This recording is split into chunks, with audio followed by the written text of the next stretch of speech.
మాట్లాడుకుందామని తన రూమ్కి పిలిచి ఒక యువతిని కత్తితో పొడిచి అత్యంత దారుణంగా హత్య చేశాడు నిఖిల్ అనే వ్యక్తి. నెల్లూరులో ఈ ఘటన వెలుగు చూసింది.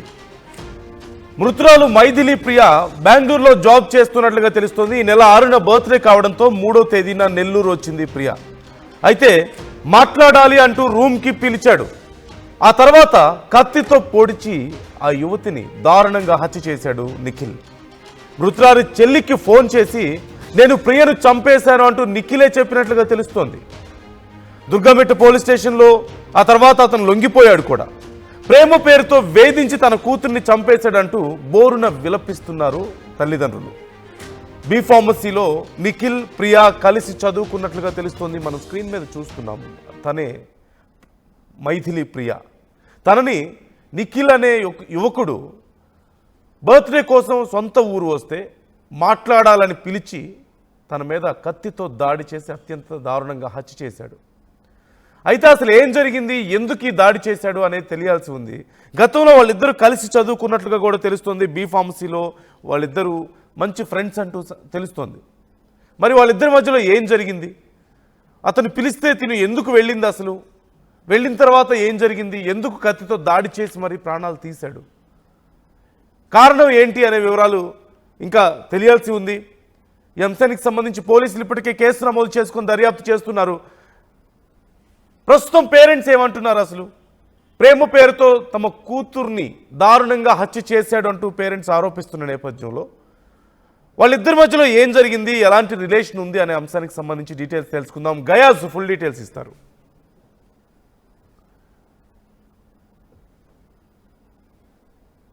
ప్రేమించుకుంటే హత్య చేస్తారా? కన్న బిడ్డల్ని పెంచి పోషించి చివరికి వాళ్ళు ప్రేమించమని వెంటాడి ఒకవేళ ప్రేమించుకుంటే అతి దారుణంగా హత్యలు చేస్తూ ఉన్న సంఘటనలు రాష్ట్ర వ్యాప్తంగా జరుగుతూ ఉంటాయి. ఇందులో భాగంగానే నెల్లూరు నగరంలో రాత్రి ఓ కిరాతకుడు ప్రేమించలేదనే ఉద్దేశంతో ఒక అమ్మాయిని అతి కిరాతకంగా పొడిచి చంపిన ఘటన నెల్లూరులో కలకలం రేగింది. ప్రస్తుతం వాళ్ళ తల్లిదండ్రులు ఉన్నారు. అసలు ఏం జరిగింది అనేది కూడా తెలుసుకునే ప్రయత్నం అయితే చేద్దాం. అసలు ఏం జరిగింది, ఏంటి, అమ్మాయి పేరేం పేరు, వాడి పేరేం? నా పాప పేరు మైథిలి, వాడి పేరు నిఖిల్. వాడు ఫస్ట్ ఇయర్లో బి ఫార్మసీలో వాడు క్లాస్మేట్. అప్పట్లో వాడు ఏదో ప్రపోజ్ చేస్తే నాన్న మేము తండ్రి లేని పిల్లలు చదువుకోవడానికి వచ్చారు, నాన్న లేడు, వాడని వదిలేయండి అని నేనే ప్రాధాయపడ్డాను. ప్రతిమలాడుకుని ప్రిన్సిపల్ సార్ చేత చెప్పించాను. వాడు సైడ్ అయిపోయాడు అనుకున్నాను. కానీ ఆ తర్వాత మా పాప చదువు మామూలుగా జరిగింది. కానీ అప్పటి నుంచి కూడా ఏం న్యూసెన్స్ లేవు. మళ్ళీ ఈ మధ్య ఫైనల్ ఇయర్ అయిపోయినాక పాస్ అయిపోయినాక నువ్వు ఎలా పాస్ అయ్యావు, నేను ఫెయిల్ అయ్యాను అని చెప్పి ఏదో హారర్ స్టార్ట్ చేశాడంటే చెప్పాడు. మళ్ళీ వాడిని మందులు ఇచ్చాను. నా పాపకి బెంగళూరులో మంచిగా జాబ్ వచ్చింది. బెంగళూరుకి జాబ్ చేయడానికి పోయింది. సాఫ్ట్వేర్ లో కాదండి, ఇది మొబైల్ కంపెనీలో మంచి ఆఫర్ తో మంచి జాబ్ వచ్చింది. వెళ్ళి 3 నెలలు అయింది. 3వ తేదీ వచ్చింది. పుట్టినరోజు కానీ వచ్చింది. ఫ్రెండ్స్ ని కలిసి వస్తానని చెప్పి వెళ్ళింది. వాళ్ళు పిలిచి వెళ్ళింది. మా చిన్న పాపని పెద్దరిని పంపించాను. ఫ్రెండ్స్ ని కలిసి వస్తానని చెప్పి పోయి నాకు ఆ మాందలు చెప్పి వచ్చింది. తీరా చూస్తే 3 గంటలకు ఫోన్ వచ్చింది. ఏమని, నిన్న ఉదయం ఫ్రెండ్ ని కలిసి వస్తానని చెప్పి వచ్చి ఈ రోజు ఉదయాన్ని వస్తా ఉన్నారు. ఈ రోజు నైట్ ఉండి మంచి సరదాగా ఉండేసి వస్తా ఉన్నారు. నాకు నైట్ 3 గంటలప్పుడు ఫోన్ వచ్చింది. ఎవడో ఒకటి ఫోన్ చేసి మీ పాప మెట్ల మీద ఉంది తీసుకెళ్ళమని చెప్పి ఫోన్ చేశారంట. చిన్న పాప ఫోన్ చేసింది. అమ్మ నా ఏందమ్మా అంటే, రా మమ్మీ అక్క మెట్ల మీద కూర్చోందని మా పాప పక్కింటి ఆమెను తీసుకొచ్చి చూసేసరికి మెట్ల మీద అట్లాగే దుప్పటి కప్పుకొని కూర్చో ఉంది. అమ్మని వాళ్ళు భయపడి నాకు ఫోన్ చేశారు, అమ్మ ఇట్లా ఉంది రమ్మా అని. నేను వెళ్ళేసరికి మామూలుగా కూర్చోంది కదా, ఏమైనా అలిగి కూర్చోను, అసలు ఏమైంది ఏందని చెప్పి చేయబట్టుకొని ఇట్లా అన్నా. రెస్పాండ్ లేదు. చేయబట్టుకున్నా జిల్లం అనిపించింది, భయం వేసింది. కింద కూర్చొని చూస్తే అంబులెన్స్ లాగున్నారు. మీరు ఎందుకు వచ్చారు, అసలు ఏమైంది మా పాపకి, రండి అంటే లేదమ్మా మాకు ఎవరో ఫోన్ చేశారు, మేము వచ్చేసరికి పాప చనిపోయిందమ్మా. వాళ్ళే ఫోన్ చేశారంట. మాకెవరైతే చేశారో వాళ్ళకి కూడా వాళ్ళే చేసి అంబులెన్స్ వచ్చేసరికి చనిపోయిందని నిర్ధారణ చేయక మీకు చెప్తామని ఆగున్నామని అంబులెన్స్ వాళ్ళు మాకు చెప్పారు. ఏం జరిగిందో ఏమో అని చెప్పి ఆ భగవంతుడు తెలియాల. నిఖిల్ అనే అతనే మెయిన్, అతనితో ఒక్కడే కాదు ఇంకా ఎవరెవరో ఉన్నారు.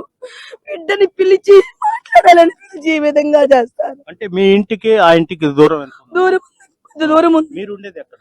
మేము ఉండేది మూలాపేట. మూలాపేట. ఇప్పుడు ఆ అమ్మాయి చనిపోయింది అక్కడ కరెంట్ ఆఫీస్. కరెంట్ ఆఫీస్ దగ్గర మేమంతా ఉంటాం. ఫ్రెండ్ని కలవడానికి ఇద్దరిని పంపించాం, ఒక్కరు ఎందుకని ఇద్దరిని పంపించాను. మా పాప ఇంట్లో రూమ్ లో, చిన్న పాప రూమ్ లో ఉందంటే ఈ అమ్మాయి కలవని పోయింది.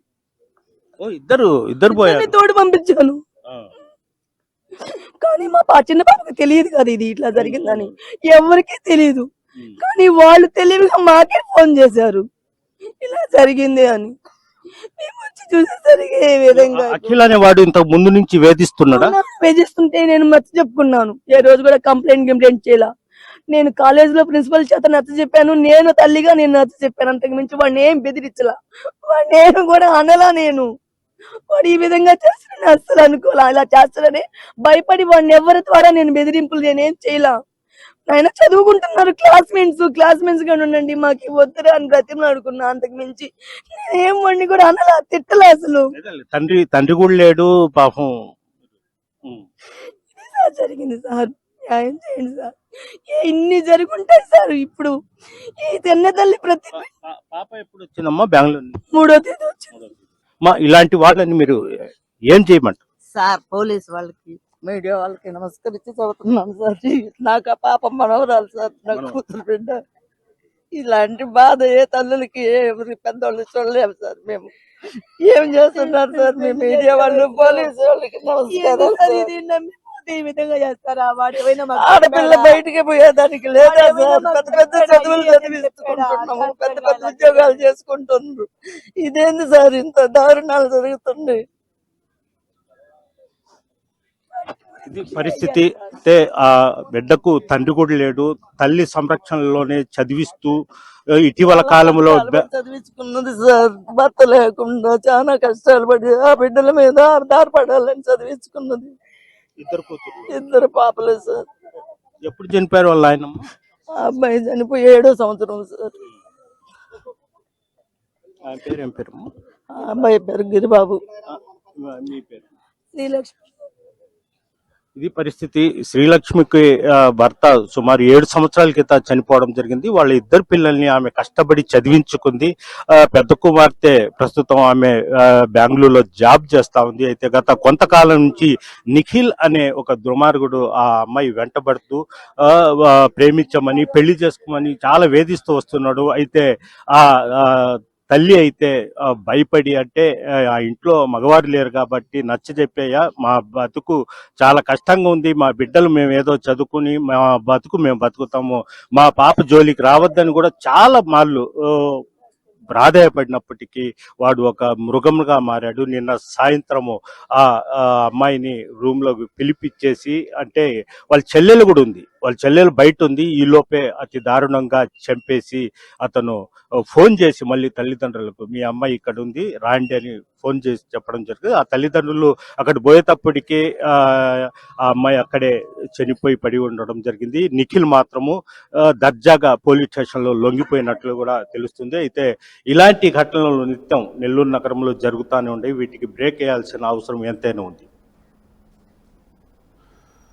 నెల్లూరులో జరిగిన ఈ ఘటన ఇప్పుడు భయం గొలుపుతోంది. ఒక రకంగా భర్త లేని ఒక మహిళ తనకున్న 2 కూతుర్లని కష్టపడి నానా చాకిరీ చేసి చదివించుకుంది.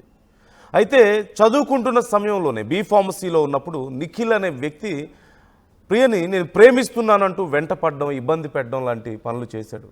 ఆ తల్లి వెళ్ళి నాకు భర్త లేడు, నా కూతుర్లను నేను ఏదో కష్టపడి చదివించుకుంటున్నాను, ఇవన్నీ వద్దు అని చెప్పి వారికి చెప్పి ప్రిన్సిపల్కి కంప్లైంట్ చేసి అక్కడితో ఇక ఈ గొడవ అయిపోయిందిలే అని చెప్పేసి అనుకుంది. కానీ అప్పుడప్పుడు ప్రియని నిఖిల్ ఇబ్బంది పెడుతూనే ఉన్నాడు, కాల్స్ చేస్తున్నాడు, నన్ను పెళ్లి చేసుకోవాలని, ఇంకెవరినైనా చేసుకుంటే నేను ఊరుకోనని రకరకాలుగా బెదిరిస్తూ ఉన్నాడు. అయితే తన బర్త్డే కావడంతో ఒక 2 రోజుల ముందే ఆ ఊరికి, సొంత ఊరికి వచ్చింది ప్రియ. ఆ సమయంలో ఫ్రెండ్స్ని కలిసి వస్తానంటూ చెల్లితో కలిసి బయటికి వెళ్ళింది. అక్కడికి వెళ్ళిన తర్వాత ఏం జరిగిందో ఏంటో తెలీదు. మేము నైట్ లేట్ అవుతుంది, మేము రేపు పొద్దున వస్తామని చెప్పేసి వాళ్ళిద్దరూ వెళ్ళారు. ఏం జరిగింది ఏంటనేది తెలీదు. పొద్దున్నే చెల్లి ఫోన్ చేసి అరౌండ్ అర్లీ మార్నింగ్ 3-3:30 సమయంలో చెల్లి ఫోన్ చేసి, అక్క ఇక్కడ కూర్చొని ఉంది, మెట్ల మీద కూర్చొని ఉంది, ఎందుకు కదలట్లేదు, నువ్వు రామ్మా అని చెప్పి పిలిస్తే ఆ తల్లి వెళ్ళేసరికి అలాగే ఒక కూర్చున్నట్లుగా నార్మల్గా కూర్చున్నట్లుగానే కూర్చొని ఉంది. ఏమైంది, ఒకవేళ ఏమైనా అలిగిందా, ఏదైనా గొడవ జరిగిందా అని చెప్పి పలకరించే ప్రయత్నం చేసి పట్టుకుంటే తన బాడీ చాలా చల్లగా తగిలిందని, పట్టుకొని అలా కదిపితే వెంటనే అలా పడిపోయిందని, అప్పుడు కానీ అర్థం కాలేదు, ఎక్కడో ఒక భయం తన మనసులో వచ్చింది, ఏదో జరిగింది, జరగరాంది ఏదో జరిగింది అన్నటువంటి భయం తన మనసులో వచ్చిందంటూ ఆ తల్లి చెబుతోంది. ఈలోగా అంబులెన్స్ వచ్చింది. మీరెందుకు వచ్చారు అంటే మాకు ఇన్ఫర్మేషన్ వచ్చింది ముందే అని చెప్పారు. అంటే నిఖిల్ అనే వ్యక్తి మాట్లాడాలి రమ్మని పిలిచి, ప్రేమిస్తున్నానని ఎన్నో రోజులుగా వెంటపడుతూ మాట్లాడాలని రమ్మని పిలిచి చివరికి కత్తితో దారుణంగా దాడి చేసి ఆ యువతి ప్రాణాలు తీసి ఆ మెట్ల మీద అలాగే వదిలేసి ఆ యువతిని చెల్లికి ఫోన్ చేసి, ఇదిగో మీ అక్క అక్కడ ఉంది, అయిపోయింది, మీ అక్క పని అయిపోయింది, నేను మీ అక్కని చంపేశాను అని చెల్లికి చెప్పి, ఆ తర్వాత అంబులెన్స్కి కాల్ చేసి, ఆ తర్వాత పోలీసులకి కాల్ చేసి చెప్పి వాళ్ళ దగ్గరికి వెళ్ళి లొంగిపోయినటువంటి పరిస్థితి కనిపిస్తుంది. ఇప్పుడు ఆ తల్లి గుండెలు బాదుకొని ఏడుస్తుంది. నా భర్త లేకపోయినా నేను నానా కష్టాలు పడి నా కూతుర్లను చదివించుకున్నాను, చేతికి అందొచ్చిన కూతురు ఇప్పుడే ఒక మంచి ఉద్యోగం వచ్చింది కదా, ఇక మా ఫ్యామిలీ కాస్త హ్యాపీగా ఉంటుందేమో, మాకు ఈ కష్టాలు తొలగిపోతాయేమో అనుకున్న సమయంలో నా కూతుర్ని ఇంత దారుణంగా హత్య చేశాడు ఆ నిఖిల్ అనేవాడు అంటూ గుండెలు బాదుకొని ఏడుస్తుంది. హత్య చేసిన వాడు ఇట్స్ ఎ కోల్డ్ బ్లడెడ్, ఖచ్చితంగా ఇట్స్ ఎ కోల్డ్ బ్లడెడ్. ఎందుకంటే ఖచ్చితంగా ఏదో చేయాలన్న ఉద్దేశంతోనే తనను పిలిచాడు. పిలిచిన తర్వాత, హత్య చేసిన తర్వాత ఎలాంటి బెరుకు, ఎలాంటి భయం, బాధ లేకుండా చెల్లికి ఫోన్ చేసి నీ అక్క అక్కడ ఉంది చూసుకో అని చెప్పడం, పోలీసులకి లేదంటే అంబులెన్స్కి కాల్ చేయడం, పోలీసులకి కాల్ చేసి నేను వస్తున్నాను, ఇలా లొంగిపోతున్నాను, ఇలా మర్డర్ చేశానని చెప్పడం. It's a cold blooded pre planned murder ఖచ్చితంగా. పాపం ఇప్పుడు ఆ తల్లి పరిస్థితి ఏంటి?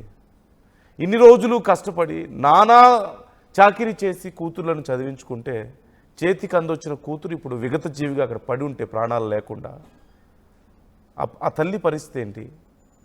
ఇప్పుడు ఆ చెల్లి పరిస్థితి ఏంటి?